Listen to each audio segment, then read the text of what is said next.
Vocês estão vendo, tá gravando já? Aí. Pronto, agora começou a gravar. Hoje é dia 1º de dezembro de 2020, no meio da pandemia de Covid. Parece que é o auge, infelizmente. Dr. Carlos Raimundo dizendo que eu pareço mais velho do que ele não tem rugas. Eu não vou continuar com esse assunto aqui, não. O respeito à idade dele, que ele tem idade para ser meu avô. Mas é um prazer tê-lo aqui. Ele é um médico clínico como nós e tem uma larga experiência. Quando eu nasci, ele já era experiente na clínica médica, né? Então, você vê aí a diferença de idade. Então, a gente começa aí hoje mais uma sessão clínica. O Diego vai apresentar, a presença do Luciano, do Wilton Mar, que é médico também, do Carlos Raimundo, que também é médico. Se tiverem outros médicos aqui, que às vezes eu não identifico, que já tem quase 40 pessoas, vocês podem dar um alô, se apresentem, por favor. O Guilherme também, da Univale, já se manifestou e falou que é a primeira vez dele aqui na nossa sessão. Espero que não seja só, que seja a primeira de muitas, que você convide aí o pessoal, que o nosso objetivo aqui é estourar o limite do Google Meet. E um dia a gente quase chegou perto. Diego, começa aí. Boa noite, gente. Primeiramente, então, eu vou ler a vinheta que foi disponibilizada há alguns dias. Vamos lá. Paciente RSC, 33 anos de idade, procurou serviço de emergência em Hospital Municipal de Emergência de São Caetano do Sul, Estado de São Paulo, em 12 de março de 2020, com quadro de febre não aferida, dor no corpo e tosse produtiva 3 dias. Passou por avaliação pelo plantonista do pronto-socorro, em que apresentou exame físico sem alterações descritas. Foi medicado com sintomáticos e apresentou melhora, sendo liberado após. Em 14 de março de 2020, o paciente retornou ao pronto atendimento, referindo tosse seca, sensação de dispneia e febre. 39 graus aferido em madrugada prévia. Negou congestão ou rinorreia. Foi realizada a radiografia de tórax e a prescrição médica foi amoxicilina mais clavulanato 875/125 mg, de 12 em 12 horas. O paciente foi liberado posteriormente. Ainda... Você quer deixar a radiografia? Quer deixar a radiografia? Esse slide ainda foi disponibilizado na vinheta. Tá. Esse registro da admissão, assim, da primeiro dia, do segundo, fala não, né? Esse foi no dia 14, né? Ele foi no hospital dia 12, foi liberado e voltou 2 dias depois. Aí esse é no dia 14. Tá, obrigado. Aí tá o raio-x de tórax. E terminando a vinheta, em 16 de março de 2020, o paciente retornou com piora de sensação de dispneia, sem melhora de adinamia e aumento de tosse seca. Febre havia cessado, mas apresentava sudorese intensa. Ao exame físico, evoluía com diminuição do murmúrio vesicular bilateralmente. Pessoal, vamos fazer um exercício agora, sem falar etiologia, sem falar o que a gente acha que vai ser, sem falar o que a gente acha que é, né? É engraçado porque eu publico no Instagram, aí sempre tem alguém que chega e fala assim, tuberculose, né? Então, uma menina botou agora no Instagram, eu coloquei essa vinheta toda, falei que vai ter uma sessão clínica, a gente vai discutir o caso e tal, a pessoa vai e lança um tuberculose, sabe? A gente não quer chutar do meio do campo, o que a gente quer aqui é discutir o caso. E aí eu queria abrir, se o Diego puder voltar para o primeiro slide. Vamos abrir o que a gente sente dessa historinha aí. Quem quer comentar alguma coisa?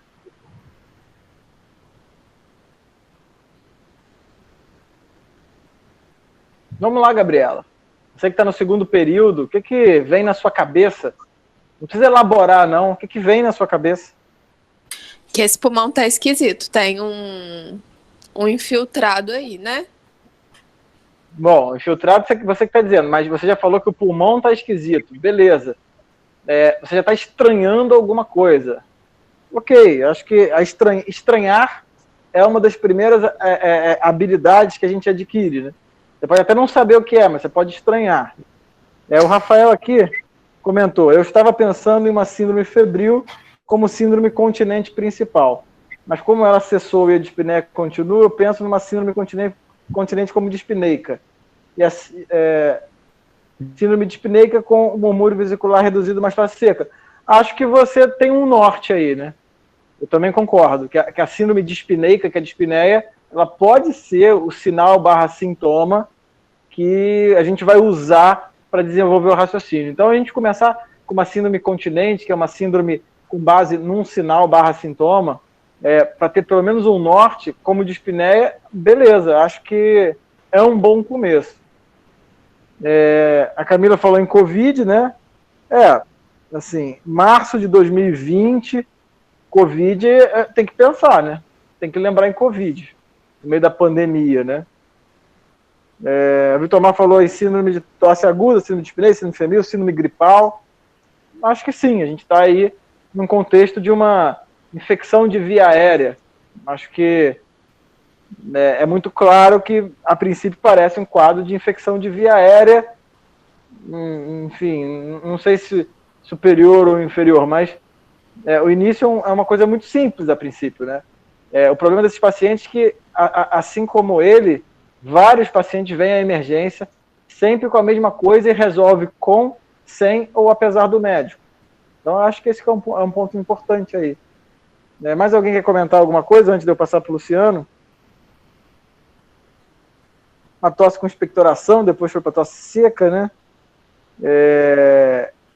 Ele é medicado, né? Isso é muito comum também na emergência, né? O paciente é medicado na emergência, melhora e é liberado, então ele está lá com uma cefaleia, com uma náusea, então ele toma medicação, melhora e é liberado, depois volta. Esse paciente que volta em 48 horas, quando eu trabalhava no Quinta Dor, a gente tinha um alerta para isso, até identificava na ficha, que é o paciente que retorna em até 72 horas. Esse paciente a gente tinha que redobrar a atenção. E eu tinha uma chefe que às vezes falava assim, olha, paciente que volta à emergência em 72 horas, se você não tiver certeza do que é interna, porque pode ser que seja alguma coisa mais complicada, né? Luciano, o que você está se coçando aí para falar alguma coisa? Você já abriu o áudio. Estou tranquilo, não é de gastro, não, então fico mais tranquilo. Eu falo mesmo. Mas, ô Bruno, assim, o que chama atenção, né, o Itomar falou, né, um quadro, assim, aparentemente inicial corriqueiro, mas um quadro agudo no paciente adulto jovem, cara jovem, né, 33 anos, e é um paciente que está com um quadro agudo que chama atenção isso, um quadro de febre, tosse e dispneia, esclarecer. Então, eu pensaria, né, nessa faixa etária inicialmente, igual o pessoal pensou, um quadro infeccioso, inflamatório aí no jovem, fez o raio-x, eles acharam que é uma pneumonia, entraram com esse amoxicilina musculoplanato, mas pelo que a gente está vendo, ele está tendo uma evolução diferente, que a gente precisa ver por que não melhorou. Então, assim, se não respondeu o tratamento, apesar da febre desapareceu, alguma aconteceu, alguma coisa diferente aí, que a gente precisa ver o que é. Né? E aí eu acho que é interessante também, né, esse murmúrio vesicular diminuído aí, a gente vê melhor eu acho que esse murmúrio vesicular diminuído aí, eu acho que aí é depois do raio-x, eu acho que o exame físico poderia ajudar a gente a elucidar melhor esse murmúrio vesicular diminuído, porque pelo raio-x aí que a gente vê, né, assim, você vê que tem uma hipotransparência, né, assim, comparando o lado direito com o lado esquerdo, você vê que no lobo superior direito dele parece que tem uma hipotransparência no lobo superior direito também, mas não dá para falar, eu não falo com certeza, né? E você vê que o pulmão direito dele está mais sujo, está mais claro, né, vamos dizer assim, mais hipotransparente, mas assim, derrame pleural nesse raio-x eu não estou conseguindo ver, não.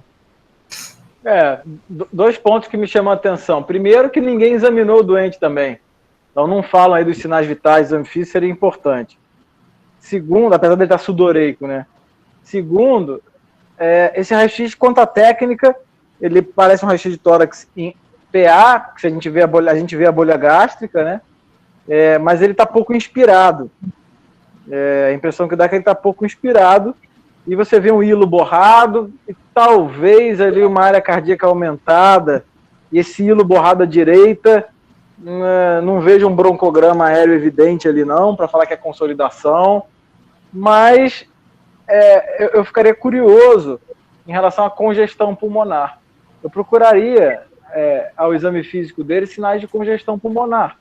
Aí pensando num homem de 30 e poucos anos, com um quadro febril, seguido de sintomas de dispneias, talvez caracterizada, e a gente vai ter que examinar esse paciente, como uma síndrome de insuficiência cardíaca aguda, né? Então, uma síndrome febril com insuficiência cardíaca, o diagnóstico sindrômico ele já fica um pouco mais reduzido a algumas etiologias, né? Então, o meu pensamento inicial seria tentar buscar no exame físico algumas características, como, por exemplo, uma taquicardia sinusal, uma crepitação nas bases, um edema de membro inferior, alguns sinais que caminham para esse lado, sabe? Você vai mostrar o exame físico, Diego? Ô, Bruno, só uma dúvida. Sim. Que eu achei um Fala. pouco esquisito mesmo. Ô, Rafael, que bom que bom que abriram o áudio, que alegria. Pois é, eu tinha te mandado no chat aquela tosse com expectoração e depois evoluiu com tosse seca. É normal isso? Aconteceu com ele, né? Essa questão assim, do é normal, ser normal é uma questão numérica, né? Normal significa o que é mais comum acontecer. Depende, a gente não sabe que doença é essa, mas eu vejo variações no padrão de expectoração, sabe? Eu vejo pessoas que falam que estão com a tosse mais produtiva, depois fica um pouco mais seca. Sendo uma tosse definitivamente produtiva, que você vê os carros esverdeados, isso para mim tem um significado importante, mas essa variação na história, assim, não encaro aí um ponto definidor para a condução do caso, sabe? Acho que é uma informação, que é um quadro respiratório, né? Definitivamente é um quadro respiratório. Eu acho que isso ajuda muito, tá? Porque não é uma dispneia com uma absoluta ausência de sinais respiratórios ou cardiorrespiratórios, não. Uma síndrome dispneica com sinais de alguma patologia que pertence ao sistema cardiorrespiratório, né? Não sei se eu te respondi, mas o meu pensamento vai por aí. Não, respondeu sim, valeu. Ô Bruno, eu tive um caso, eu tive um caso, que está falando da questão de tosse, né, que uma paciente que tinha chamava atenção, que ela veio com quadro de encaminhado para o gasto, achando que era um hálito muito fétido, um hálito pútrido. E, na realidade, quando você foi conversar com ela, ela falava que só quando ela tossia, ela eliminava esses carros, parecia uma carniça, sabe? Uma coisa assim.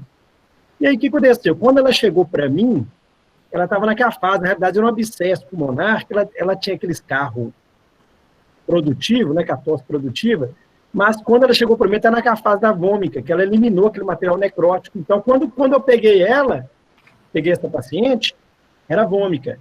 Ela já não estava, a tosse dela ficou seca. Eu já tinha eliminado aquele material todo. Então, foi uma evolução de tosse produtiva para seca.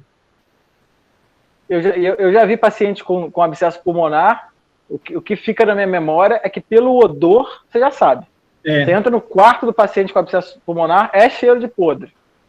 Então, os pacientes com abscesso que eu vi, você entra no quarto e já sente aquele cheiro de podre mesmo, sabe?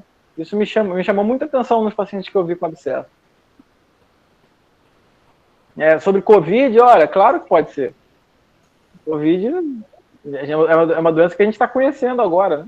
É um quadro respiratório febril que evolui com fases um pouco diferentes, com certeza merece aí um Covid. O Ronan já lançou aqui uma doença imitadora, né, um HIV, também, a gente tem que ver, mas assim, vamos ver o hemograma dele, vamos ver o exame físico, mas com certeza HIV, dando positivo, muda tudo, né? Você vai pegar o Harrison de clínica médica no paciente HIV é diferente. As doenças infecciosas, principalmente, se manifestam de uma forma bem diferente. Mas acho que a gente pode partir para o próximo slide, que eu espero que tenha o exame físico, né, Diego?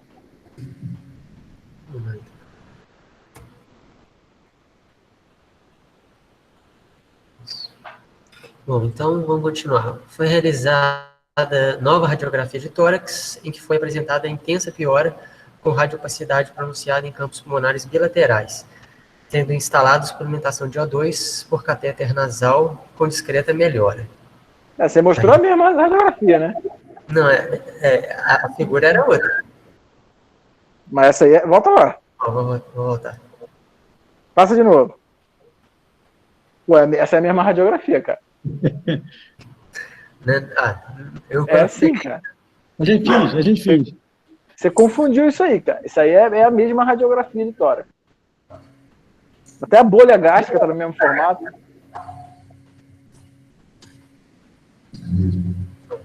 Fez merda, né, Diego?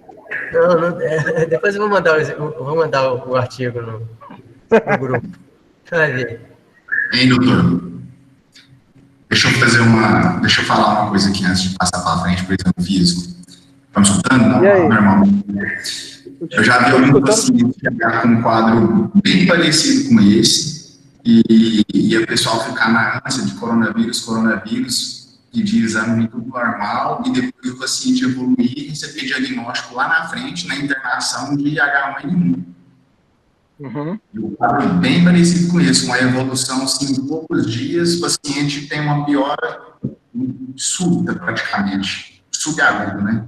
Bem lembrado, a gente pegou 2 crianças aqui no hospital, que no comecinho do Covid, que fecharam H1N1, e era pneumonia viral mesmo. Bem lembrado que em época de Covid, não só Covid causa pneumonia viral, né? Isso aí. Segue aí, Diego. Vou continuar. A equipe do pronto atendimento solicitou vaga em enfermaria para elucidação diagnóstica e tratamento.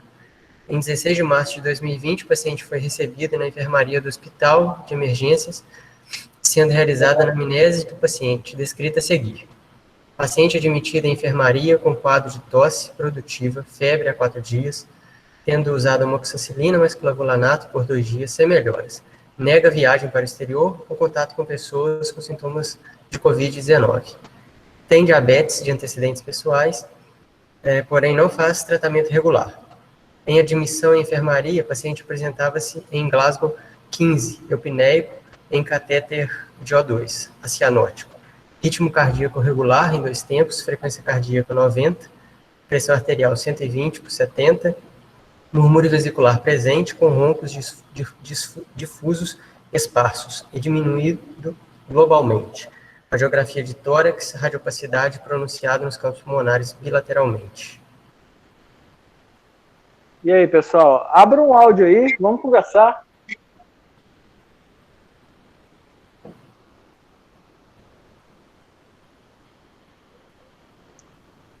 Pessoal da Liga aí, Carol, Bárbara, Jorge, Camila.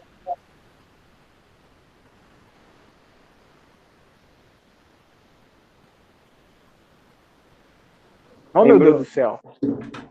Fala, Marcelo. Oi. Parece que não é nada cardíaco, não, né? Nada de Não origem sei, cardíaca. cara. Então, não sei. Essa radiopacidade pronunciada nos campos pulmonares bilateralmente, assim, o Diego mostrou o mesmo raio-x que o outro, né? Mas eu tô na dúvida se tem congestão. Eu queria saber se ele tem ortopneia. Eu queria saber se tem turgênese jugular, edema de membro inferior. Estou partindo do princípio que não tem, né? Mas, tudo bem. Eu acho que a gente pode concluir que existe uma doença de pulmão aí, né? Bilateral, com evoluindo com pródromo febril. E é o que o Vitor Mar falou, né? Uma pneumonia viral, ela começa a entrar ali como um bom diagnóstico mesmo. Mas esse murmúrio vesicular diminuído, assim. Então, mas é um murmúrio globalmente diminuído, com roncos difusos, sabe? Não sei, cara. Acho difícil a gente... Porque normalmente seria estertor ou qualquer outro tipo que tem, né? Não um murmúrio vesicular diminuído, talvez. O clássico do murmúrio vesicular diminuído são as doenças obstrutivas crônicas, né? Paciente com asma, DPOC. Mas, assim, no paciente com doença intersticial pulmonar bilateral, não, porque na radiografia não tem consolidação, né? Esses pacientes com doença intersticial bilateral pulmonar, às vezes tem um ronquinho ali, um ronquinho aqui, e às vezes a ausculta não é tão exuberante quanto a clínica e os sintomas, né? Porque é um paciente que está precisando de oxigênio. Então, é um paciente que já está ficando hipoxêmico, a gente não tem a gasometria nem a saturação dele agora.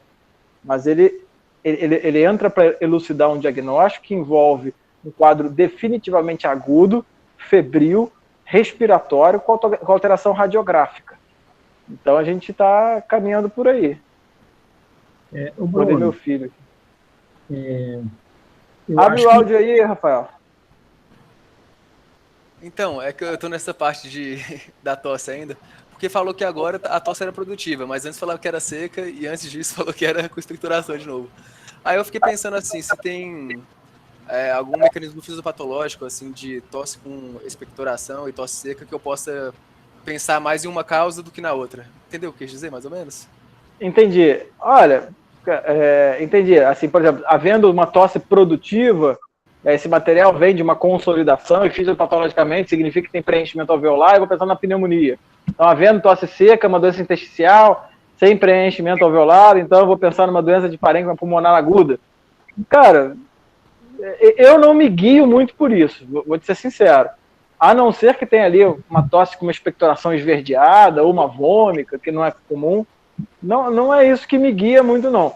O que está me incomodando é o fato de ser uma doença febril aguda, evoluindo com dispneia e hipoxemia num paciente com alteração de pulmão, sabe?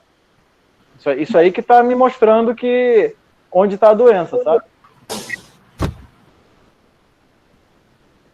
E aí, Luciano? Bruno, não vem falar que você vai chamar o pneumo porque você é gastro, não. Isso aqui é clínica médica. Não, você também é clínico. Vou dar o diagnóstico aqui agora. Eu continuo a minha mesma hipótese, uma doença inflamatória infecciosa, aí, provavelmente infecciosa, aguda nesse paciente. O problema, para mim, parece ser no pulmão mesmo. Eu acho assim, como tem essa tosse, tem esse tosse produtiva, tem ronco ali, tem um componente bronco envolvido, parece que tem uma broncopneumonia, um componente mais broncopneumônico aí, mais difuso, então seria uma broncopneumonia, e aí pode ser viral, aparece quando fala, né, o Rafael está perguntando, e quando é uma tosse mais seca, Rafael, a gente tenta pensar mais nas pneumonias atípicas, né, você pensar em viral, pensar em legionela, clamídia, micoplasma. Quando é mais produtivo, você vai para o lado dos streptococos, aquelas pneumonias clássicas, né, somente gram positivo. Agora, nesse caso aí, assim, dá pra gente, eu acho que a gente teria que ver, assim, os exames laboratoriais, né, para a gente avaliar, por exemplo, tem uma leucocitose, pensando mais na pneumonia bacteriana típica. Agora, além dos exames laboratoriais tradicionais, né, que a gente faz, eu pediria, nesse caso aí também, assim, o BAR de escarro, eu acho que uma tomografia de tórax aí, eu evoluiria, já que está um padrão atípico, eu faria uma tomografia de tórax desse paciente aí, né, para avaliar. Acho que seria mais assim, a impressão minha com um quadro infeccioso pulmonar e esclarecer ainda mantém essa hipótese. Se você pensar em pericardite, levando pleurite, não tem dor pleural, a área cardíaca ali, o raio-x ficou um pouco inspirado, não dá para a gente ter certeza, sabe? Eu, a princípio, pensaria em alguma coisa pulmonar mesmo, agudo, um processo infeccioso aí que complicou. Agora, se é uma tuberculose, se é um vírus, ou outra bactéria atípica, aí a gente teria que ver. Se fosse uma pneumonia atípica, aí a amoxicilina não ia, claro, talvez não ia cobrir, entendeu? Concordo 100% com o Luciano. A Cássia levantou a questão dele ser um diabético, também é importante saber, né? O quanto que ele está descompensado. Acho, em relação à tuberculose, seria uma apresentação atípica, mas de uma doença muito comum, e eu também não descarto uma miocardite, né? Às vezes é um paciente que está congesto, eu ainda fico na dúvida de congestão. Quanto à micose pulmonar, Danilo, qual micose, né? Qual micose? As micoses pulmonares não são doenças habituais e normalmente se comportam de uma forma um pouco mais lenta, sabe? Eu acho que fica meio complicado, sabe? Mas eu acho que a gente tem que seguir mesmo. Provavelmente vão fazer uma tomografia do pulmão dele, sabe? Bruno. Oi, Camila. Num caso desse, assim, seria prudente, então, já pedir, por exemplo, exames de DST, até pela questão, por essa pneumonia, assim, né, um quadro... HIV com certeza. Aparente. HIV com certeza. Entendi, o negócio começa a ficar estranho, tem que ser HIV. Pode pedir, né, assim. Claro, esse cara já entra com teste de HIV. Para começar a conversa, tem que ter um HIV positivo ou negativo desse caso. Isso aí é para começar. Quadro respiratório em jovem. E num caso assim, pneumocistose é um quadro saber. assim. Tá, mas agora deixa eu só fazer uma outra pergunta aqui. Num caso desse aí, sem a gente saber né, o diagnóstico, que tipo de tratamento que entraria assim no escuro? Eu Tá, ficaria a bem sua pergunta é perdida. muito boa. Esse paciente, eu acho que ele tem que entrar com tratamento. Eu começaria um esquema antimicrobiano que pegasse germe atípico, com certeza. Tá? Eu não faria amoxicilina sozinha. Eu faria com macrolídeo ou talvez uma quinolona respiratória. Com porém da quinolona, que quinolona tem ação antimicobacteriana. Como o Luciano falou, tuberculose é uma doença muito comum e às vezes você faz quinolona, tem ali alguma ação antimicobacteriana e atrapalha no BAR de escarro, né? Mas eu acho que esse paciente teria que começar com uma cobertura para pneumonia atípica, sem dúvida, pneumonia viral também. Então, um bom esquema seria o Tamiflu com um clavulin com macrolídeo. Acho que seria um bom esquema, ou uma levofloxacina com Tamiflu. E eu também gostaria de ver um eletro, porque esse paciente eu ainda não descartei congestão pulmonar. Um quadro de uma perimiocardite ou de uma miocardite viral, apesar de não ter dor, né?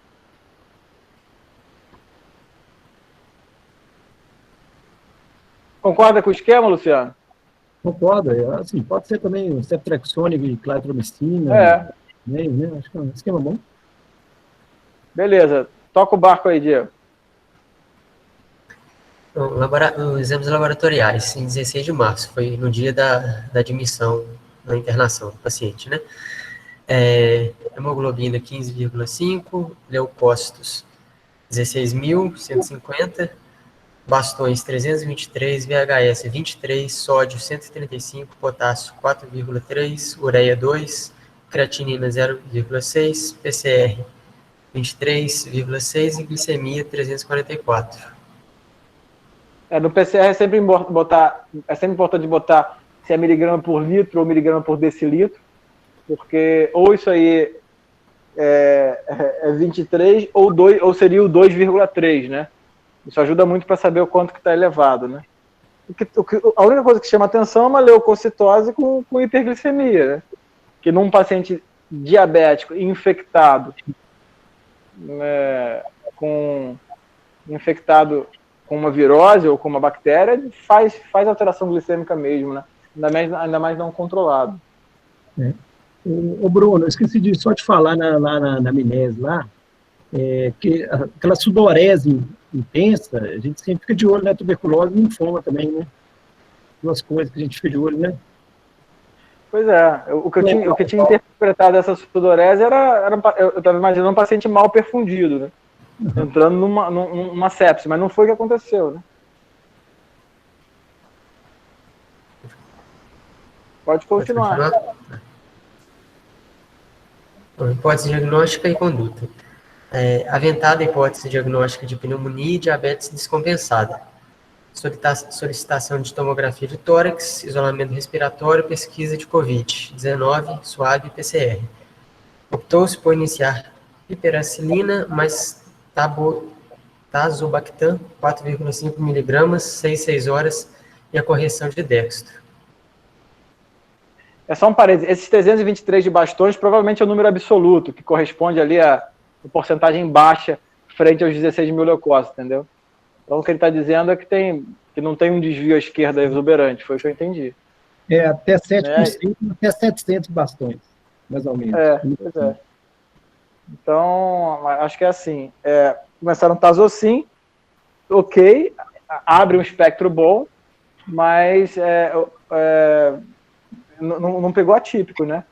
Quanto à síndrome precisa, eu acho que é uma síndrome, eu colocaria como uma síndrome respiratória febril aguda, tá? Mas ainda falta dado. Eu não estou convencido que não tem congestão pulmonar ainda, entendeu? E também não tem consolidação, nem doença de parênquima pulmonar. Essa tomografia vai ajudar bastante. Vai mostrar ela agora? Uhum. Eu não sei se então bota aí na tela. É no próximo, mas é daí para frente. Vamos lá. Eu acho que é no próximo slide. A evolução, então, 17 de março de 2020, o paciente evoluiu com mal-estar geral, quadro de febre, 38,3 graus,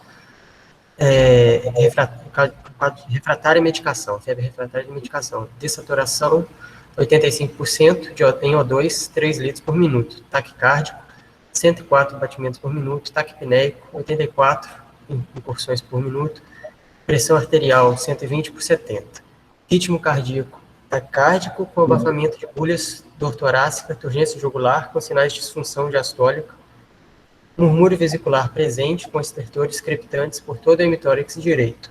Eletrocardiograma não apresentou sinais de isquemia. Eu acho que o próximo slide é a tomografia. Só um parênteses aí, deixa aí, ele descompensa, né? Esse cara aí deu uma baita de uma descompensada, tá? Ele evolui aí com sinais de insuficiência cardíaca evidente, com turgência jugular, com sinal de disfunção diastólica. Esse sinal de disfunção diastólica eu fiquei meio curioso, o que ele quer dizer com isso, né? Mas, assim, ele está evoluindo com uma insuficiência cardíaca bicamaral, né? Ele tem sinal de IVD, tem sinal de IVE, está tendo abafamento de bulha, turgência jugular, talvez seja uma síndrome de tamponamento cardíaco, é uma possibilidade, tá? Um derrame pleural direito, né? Se querendo, né? Começando a querer. E outra coisa também, aquele raio-x inicial eu não falei nada, mas eu achei o pulmão esquerdo um pouco mais penetrado, mais escuro. Tem aquele sinal do TEP de Westmark, né? Mas eu achei meio viagem naquilo, porque ele não estava com dor pleurítica nem taquicárdio. Mas é um doente também que você não pode descartar a embolia pulmonar, não, sabe? É um doente que descompensa, ele agora está morrendo. O que ele está dizendo é que ele está morrendo. Apesar do eletro não mostrar sinal de isquemia, ele com taquicardia e sinal de insuficiência ventricular tem uma síndrome precisa agora. Uma síndrome febril com insuficiência cardíaca aguda. Tá? Então, a síndrome agora é precisa. Ele tem uma insuficiência cardíaca aguda.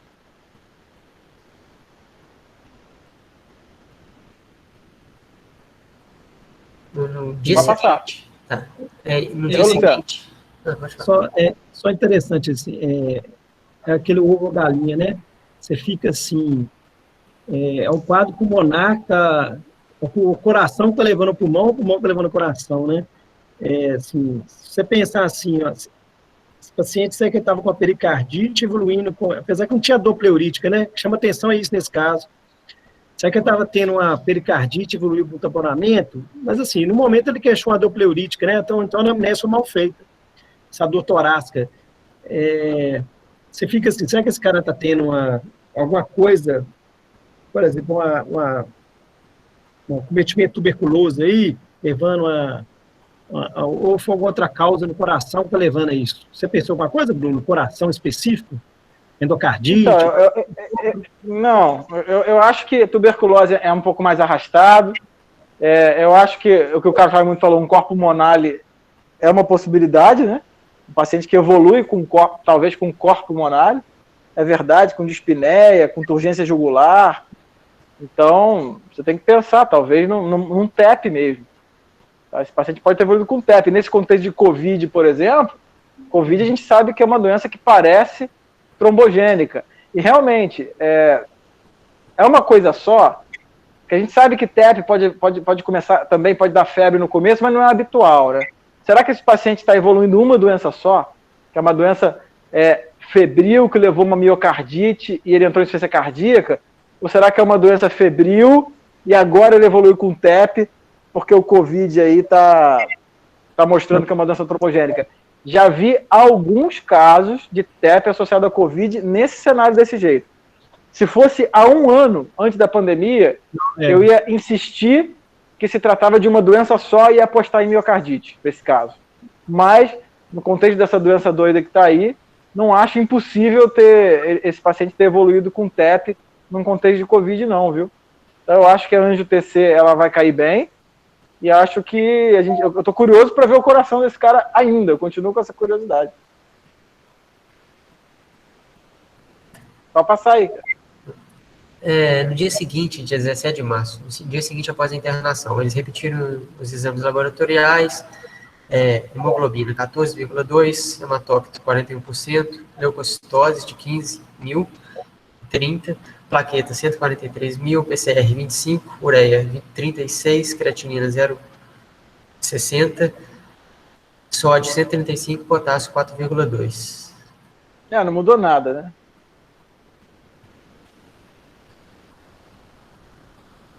Bom, aí, então, foi formulada a hipótese diagnóstica, hipótese de sepse de foco pulmonar, etiologia viral.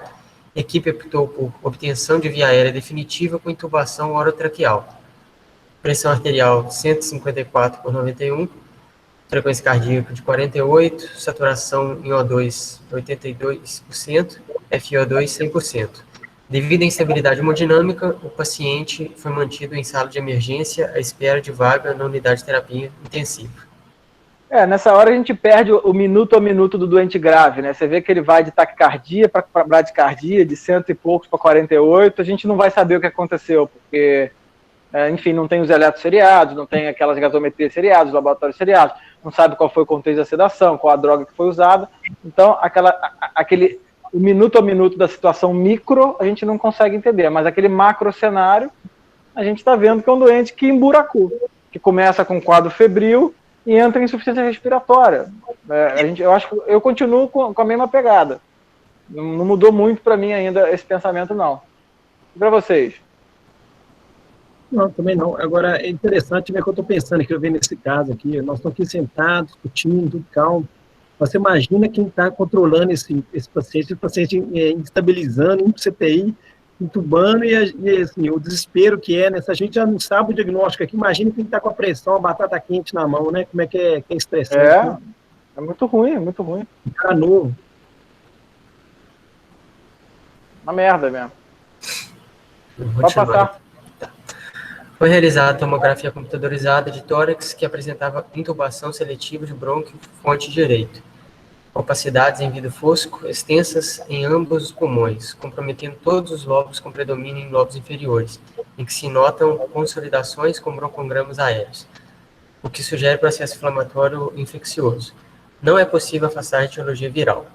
A presença de edema miocárdico secundário a processo inflamatório associado a espaçamento de parede miocárdica com discreto aumento da área cardíaca. Realizada nova intubação orotraqueal com sucesso, mantida antibiótico terapia e medidas para insuficiência respiratória aguda. Aí o ATC. Tem mais alguma ATC, cara? Tem. É periférico, né? Tem mais? Não, só essas 4. E o PCR do... Ele fala no final. Eu segui pela narrativa do artigo mesmo, entendeu? Então, olha só, é uma doença viral, então, sem dúvida alguma, o diagnóstico sindrômico preciso é uma pneumonia viral com miocardite viral, né? Então, é isso. Está muito evidente que é um quadro de pneumonia viral com miocardite viral, né? Cara, no meio da pandemia de Covid, quase todas as viroses podem fazer isso, né? Em potencial. Algumas com um tropismo maior pelo pulmão, mas Covid-19 causando miocardite, porra, é uma baita de uma possibilidade, né? E resta saber como tratar, né? Como tratar isso aí.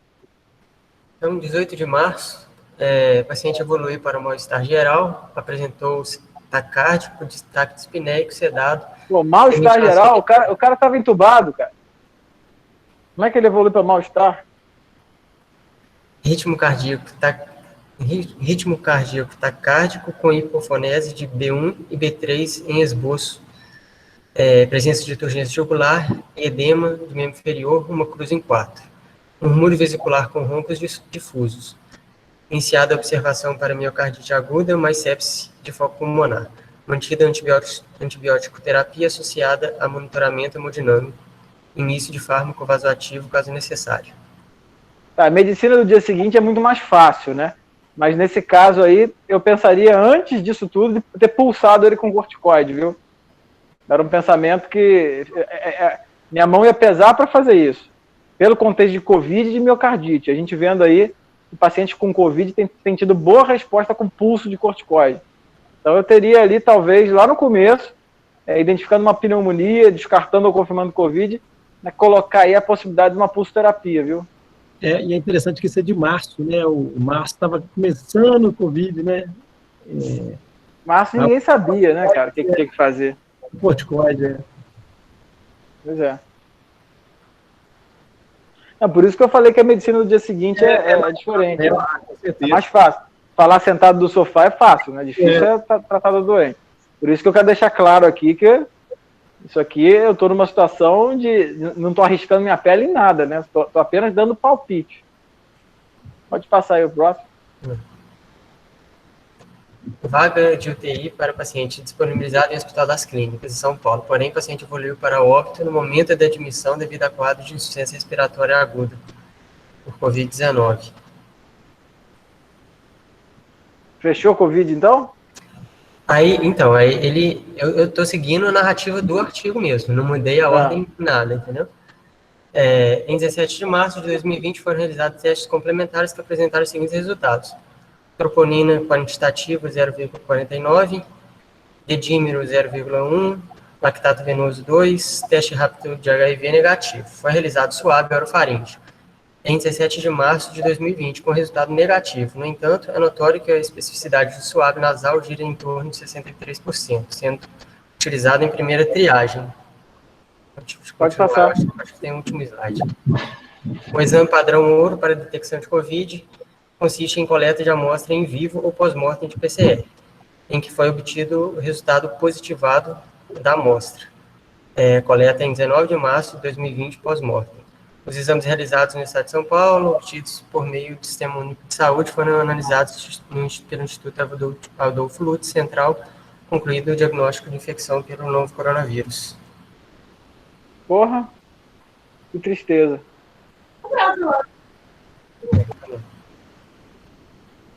É foda, né? Foda. Então, um Covid-19 fazendo miocardite viral, né? Tristeza. Muito bom caso, Diego. Muito legal. Aí, em questão a atualidades de Covid, só para falar para o pessoal aí, eu tenho bastante contato com o pessoal que está na linha de frente do Covid, né? No momento atual, esse paciente provavelmente receberia corticoide, impulsoterapia, né? E um outro detalhe que tem saído também da importância do corticoide até na fibrose precoce. Muitos pacientes com Covid têm evoluído com fibrose precoce, né? Então, é fazer corticoide inalatório por um tempo durante a recuperação do Covid, tentando evitar essa fibrose. Então, também no manejo do Covid, entra o corticoide inalatório por um tempo mais longo. Outra coisa, a profilaxia para trombose, né? Tenho visto muitos médicos dando alta para os pacientes com Covid, um xarelto, por um tempo até de 15, 20 dias, um mês, acompanhando por dedímero. Então, é uma doença que tem um potencial de uma fase inflamatória muito grave e tem um potencial trombogênico também muito, muito alto. A gente está diante de uma doença que não é nada simples, né? E eu fico imaginando, assim, a curva de aprendizado que a gente tem agora, o pessoal na época não tinha, né, cara? E daqui a uns meses o desenvolvimento do tratamento vai ser bem melhor, né? Então, acho que vamos aguardar aí o que vem para frente. Rafael, eu não colocaria Covid como doença traidora, porque a gente está numa pandemia, né? E o Covid, ele se mostra, né? Ele está aí mostrando. Hoje em dia, a gente vê um negócio desse e a gente acha que é Covid, sabe?